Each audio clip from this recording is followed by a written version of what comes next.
एक छोटा सा प्रयास है मेरा, मैंने जो चीजें समझी हैं, मैंने कुछ भी पढ़ के नहीं सीखा, ध्यान से, साधना से, गुरु कृपा से। और एक बात और बता दूं, अध्यात्म की दुनिया में पढ़ाई का कोई महत्व नहीं है। वैसे तो इस दुनिया में ही पढ़ाई का कोई महत्व नहीं है। पढ़ाई और समझ, अगर बिना पढ़े समझ पैदा हो गई है, समझ, मैं आपको बता दूं, यहां कहानियां सुन सुन के लोगों को मजा बहुत आता है, प्रवचन सुन सुन के। अगर बिना पढ़े किसी को समझ पैदा हो गई है तो बहुत है। मैं एग्जांपल दे देता हूं आपको, कबीरदास जी कुछ भी नहीं पढ़े हैं, ना वेदांत पढ़े हैं, ना उपनिषद पढ़े हैं, पढ़े ही नहीं है। रविदास जी पढ़ा ही नहीं है। यही तो इस दुनिया का एक बहुत प्यारा खेल है। मोदी जी राजनीति के दुनिया के बादशाह हैं। किसी को डिग्री पता है? अकबर मध्यकाल का महानायक है, किसी को डिग्री पता है क्या? समझ। इसलिए आप कभी कभी बहुत बड़े बड़े विद्वानों को सुनेंगे तो आपको बड़ा मजा बहुत आएगा, लेकिन जब इंप्लीमेंट करने की बारी आएगी, ये अध्यात्म का सारा खेल इसके इंप्लीमेंटेशन को समझने का है। ये प्रभु कृपा है, यहां आप ज्यादा दिमाग मत लगाइए। ये देखिए, पढ़ाई का मुख्य उद्देश्य है समझ का विकास। मालिक कौन? जो मेहनत मस्ती में करता है। मजदूर कौन? जो मेहनत मजबूरी में करता है। मेहनत दोनों को करनी है।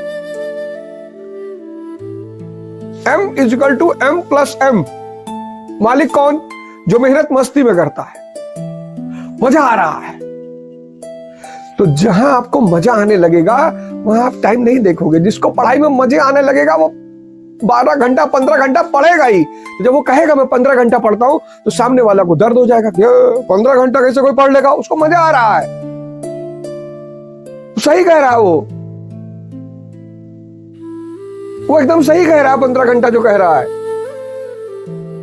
वो मजा आया, 15 घंटा पढ़ा तभी तो IAS बना, डॉक्टर बना, इंजीनियर बना। और मजदूर कौन? जो मेहनत मजबूरी में कर रहा है। अब पिछले अध्याय में 11वें अध्याय में भगवान कहते हैं कि देखो अर्जुन, जो मुझको जितना भजता है मैं भी उसको उतना ही भजता। मगर 10 मिनट आपने ध्यान किया परमात्मा का कायदे से, तो 10 मिनट उसने भी आपका ध्यान किया कायदे से। सिंपल गणित भगवान कहते हैं, सिंपल। भगवान की तरफ से 1 इंच रत्ती भर, वो चेतना की तरफ से रत्ती भर कमी नहीं होगी। और भजन बढ़ेगा कब? जब इष्ट सहायक हो जाएंगे। बार बार गीता इष्ट शब्द का प्रयोग करती है।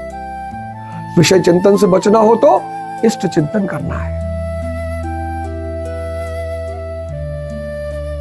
तीसरे अध्याय में यह सूत्र मैं आपसे चर्चा कर चुका हूं। विषय चिंतन से बचना है तो इष्ट चिंतन करना पड़ेगा। इष्ट चिंतन करेंगे तो इष्ट की जो वाइब्रेशन है वो आपको घेर लेगी, बचाएगी आप। और भजन अगर बढ़ाना है तो इष्ट फिर आपके सहायक होंगे। ये 11वें अध्याय का सार है। और जब आप भजन शुरू करेंगे तो परिणाम मिलना शुरू होगा, जीवन में कुछ सुधार होना शुरू होगा, जीवन में कुछ विकास होना शुरू होगा।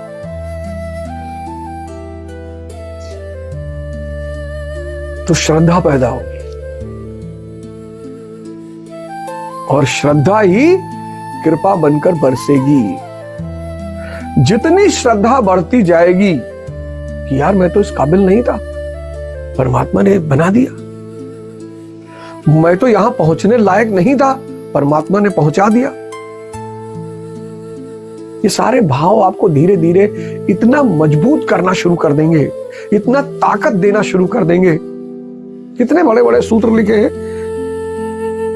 कितने बड़े बड़े सूत्र लिखे, साधक की श्रद्धा ही कृपा बनकर उसे मिलती है। भजन को बढ़ाइए। भजन तो साधक को ही करना पड़ता है, किंतु उसके द्वारा इस पथ में जो दूरी तय होती है वह इष्ट की देन है। ऐसा जानकर सभी मनुष्य सर्वतोभावेन मेरा अनुसरण करते हैं।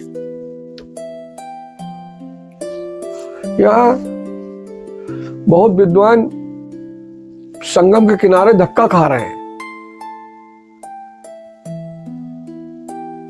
यही तो बात है।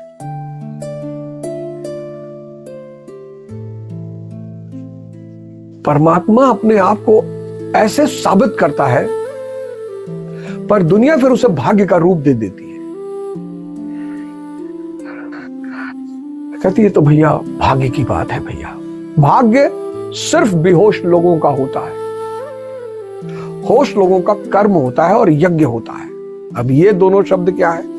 तो 12वां श्लोक, 12वां, ताक्षंतः कर्मणाम सिद्धि यजंत इह देवता चप्रम हे मानुषे लोके सिद्ध सिद्धर भवती कर्मजा। वे पुरुष इस संसार में कर्मों की सिद्धि चाहते हुए देवताओं को पूजते हैं। कौन सा कर्म? श्री कृष्ण ने कहा, अर्जुन तू नियत कर्म कर। नियत कर्म क्या है? यज्ञ की प्रक्रिया ही कर्म है। किसकी प्रक्रिया? यज्ञ की। बार बार इन शब्दों की चर्चा करते हैं। यज्ञ की प्रक्रिया ही कर्म है। साधन यज्ञ